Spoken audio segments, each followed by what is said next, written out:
ఒక పక్క ఆవేదన కనపడుస్తా ఉంది, ఇంకో పక్క ఆగ్రహం కనపడుస్తా ఉంది.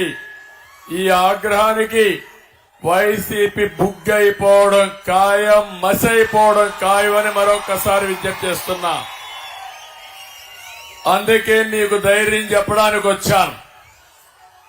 నేను అడుగుతున్నా, ఈరోజు మన పొలాలకు నీళ్లు వచ్చాయా తమ్ముళ్ళు అని అడుగుతున్నా. మన బిడ్డలకు ఉద్యోగాలు వచ్చాయా, చదువు వచ్చిందా అని అడుగుతున్నా. భవిష్యత్తు కనపడుస్తుందా అని అడుగుతున్నా మిమ్మల్ని అందరినీ. గ్రామీణ ప్రాంతాల్లో రోడ్లు బాగున్నాయా అని మిమ్మల్ని అడుగుతున్నా. అందుకే నేను వచ్చాను. మీలో ఒక భరోసా ఇవ్వాలని, ధైర్యం చెప్పాలని, మళ్లీ ఎన్డీఏ కూటమి మీకు అండగా ఉండి మీకు అన్ని సౌకర్యాలు కల్పిస్తామని చెప్పడానికే నేను ఇక్కడికి వచ్చాను.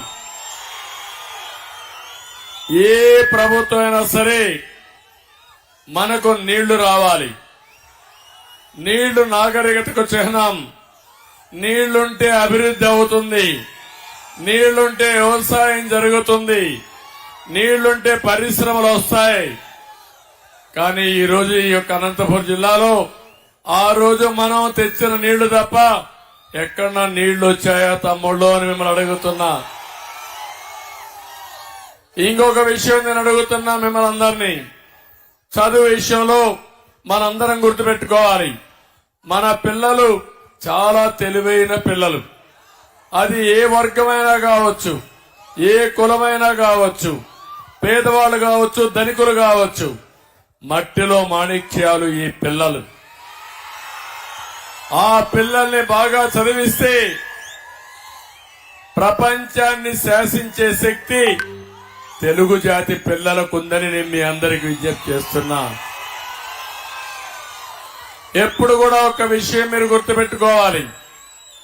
స్కూల్ బిల్డింగులకు రంగులు కొడితేనో లేకపోతే వైఎస్ఆర్ కాంగ్రెస్ పార్టీ గుర్తులేసుకుంటే పిల్లలకు చదువు వస్తుందా తమ్ముళ్ళు అని మిమ్మల్ని అడుగుతున్నా. పిల్లలకు చేయాల్సింది టీచర్లు నియమించాలి, టీచర్లు చదువు చెప్పే వాతావరణాన్ని క్రియేట్ చేయాలి, స్కూల్స్ కూడా బాగుండాలి, కనీస సదుపాయాలు ఇవ్వాలి. అదే సమయంలో ఇంటికి దగ్గరగా స్కూల్ ఉంటే ఆడపిల్లలను కూడా స్కూలుకి పంపించే పరిస్థితి వస్తారు. నేను అడుగుతున్నా, ఈరోజు 3 కిలోమీటర్ల అవతల స్కూల్స్ ఉన్నాయా లేదా అని అడుగుతున్నా. చిన్న పిల్లల 3వ తరగతి పిల్లలు 3 కిలోమీటర్లు పోవాలంటే, ఆడపిల్లలు పోవాలంటే పోయే పరిస్థితిలో ఉన్నారా అని మిమ్మల్ని అడుగుతున్నా. దీనివల్ల నాణ్యత పెరగల. ఇంకో పక్క టీచర్లు లేరు, చదువు చెప్పే పరిస్థితి లేదు. ఏదో మాట్లాడితే ఇంగ్లీష్ మాట్లాడతారు తప్ప ఈయన రాకమునిపే ఇంగ్లీష్ తెలుసు మనకి, ఈయన పుట్టుకతో మనకేం ఇంగ్లీష్ రాలా. ఇలాంటి తప్పుడు మార్గాలతో ఒక్క ఛాన్స్ అని వచ్చాడు. అదే చివరి ఛాన్స్ అయ్యే అవకాశం ఉంది. ఆ రోజు తండ్రి లేని బిడ్డ అన్నాడు, ఒక ఛాన్స్ అన్నాడు, తల మీద చెయ్యి పెట్టాడు, బుగ్గలు నిమిరాడు, ముద్దులు పెట్టాడు. వచ్చిన తర్వాత పిడిగుద్దులే గుద్దులు. నేను అడుగుతున్నా, ఎవరైనా మీలో బాగుపడ్డారా తమ్ముళ్ళు అని అడుగుతున్నా. ఈ రాయలసీమ మాట్లాడితే రాయలసీమ గురించి మాట్లాడతాడు. నేను కూడా రాయలసీమ బిడ్డని, ఈ గడ్డ మీదనే పుట్టా. కానీ మొన్న మీరందరూ 52 సీట్లలో 49 గెలిపించారు. మీలో కూడా ఒక ఆలోచన ఎందుకు వచ్చిందో నాకైతే తెలియదు కానీ గెలిపించారు. నేను అడుగుతున్నా, గెలిపించిన దానికి ఏమైనా చేశాడా అని అడుగుతున్నా. రాయలసీమ ద్రోహి జగన్మోహన్ రెడ్డి అవునా కాదా అని మిమ్మల్ని అడుగుతున్నా. నేను అడుగుతున్నా, రాయదుర్గ ప్రజలు మిమ్మల్ని అడుగుతున్నా, 5 ఏళ్లలో మీ జీవితాలు మార్పులు వచ్చాయా? ఏ ప్రాజెక్ట్ అయినా అయిందా అని మిమ్మల్ని అడుగుతున్నా. నీళ్లు వచ్చాయని మిమ్మల్ని అడుగుతున్నా. ఏ ఒక్కరికైనా మంచి జరిగిందని మీరు భావిస్తున్నారా అని మిమ్మల్ని అడుగుతున్నా. నేను సవాల్ విసురుతున్నా జగన్మోహన్ రెడ్డి 14-19 తెలుగుదేశం పార్టీ టైంలో నేనేమి చేశానో చెప్పడానికి నేను సిద్ధం.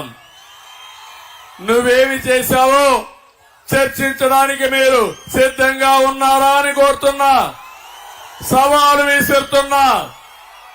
తమిళలో రాయలసీమలో ఒక్క ఇరిగేషన్ ప్రాజెక్టులకి నేను 12,000 కోట్లు ఖర్చు పెట్టా.